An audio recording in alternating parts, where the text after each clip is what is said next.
I think it's no surprise what we're seeing in the market here, Tom and Paul, right? I mean, what we saw yesterday was a sign of desperation, a plea to please, please, please get yields Right. down because midterm elections are coming very soon.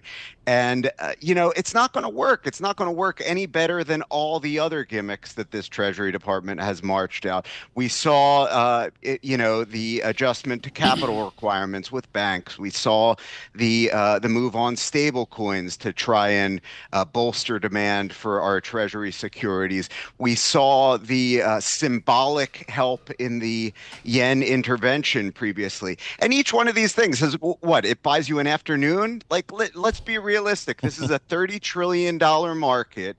And former hedge fund manager Scott Bessent should know better. You're not going to move this market in a durable way with these little gimmicks. That's Mr. that's all there is to it. Jonathan, Secretary Bessent, I think we have to assume knows all this. Why do you think the Treasury came out and did this yesterday? I mean, he has to do something, right? I don't want to venture too far into the realm of imagination, but you can imagine a conversation between the president and the Treasury Secretary where the former is saying, "Do something, Scott, do something." And this is the sort of thing that you get because the fact of the matter is there really isn't anything that you can do. First and foremost, and we heard Mary Daly talking about this, this is a global phenomenon, right? We have a sea change going on over in Japan. Japan is dealing with real inflation for the first time in a quarter Right. century. Look at the move on yields over there. It's a lot more dramatic actually than what we've seen in U.S. 30 years recently. And then there are a list of things that this administration could be doing, like maybe something about our 6% deficits, but they don't seem too Okay, interested in but that. John, So this is what you get, what is your right? study of how this clears on a high? Folks, this is a bit of Friedrich Hayek from LSE over to Chicago. Help me here, John Levin, with how we clear given this stress. Is it controlled where people can still invest, or do you look more cataclysmic? No, I don't think it's cataclysmic, but I think all of the momentum, the tide is moving toward a slightly higher interest rate world. And again, it's global.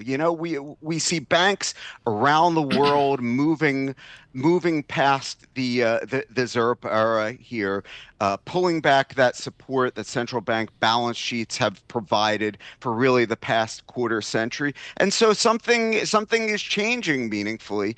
And again, this is a politically sensitive time. Scott Bessent wants to be seen doing something about it, but he can't change it unless he's willing to do something about these deficits. And by the way, maybe something about these inflation pressures, tariffs, and these geopolitical entanglements are definitely not helping. So, Jonathan, how do you think this action yesterday by the Treasury will impact Fed Chairman Warsh next week when he makes comments at Jackson Hole? Well, you know what? It's so interesting because one of the things that Chairman Warsh has said is that he wants to extract more signal from the markets. He wants to speak less so that he can see what the market really thinks about the situation and then take that Right. information on board over at the Okay, FOMC. John, I gotta go. No, I gotta yeah, go run. ahead. But to your observation and Paul's good question, did Secretary Bessent give us forward guidance yesterday? Absolutely. I mean, what else would you call it? I mean, it was an attempt at forward guidance, but at the same time, the market's calling its Right. bluff. The market's calling its Okay. bluff right here, right now.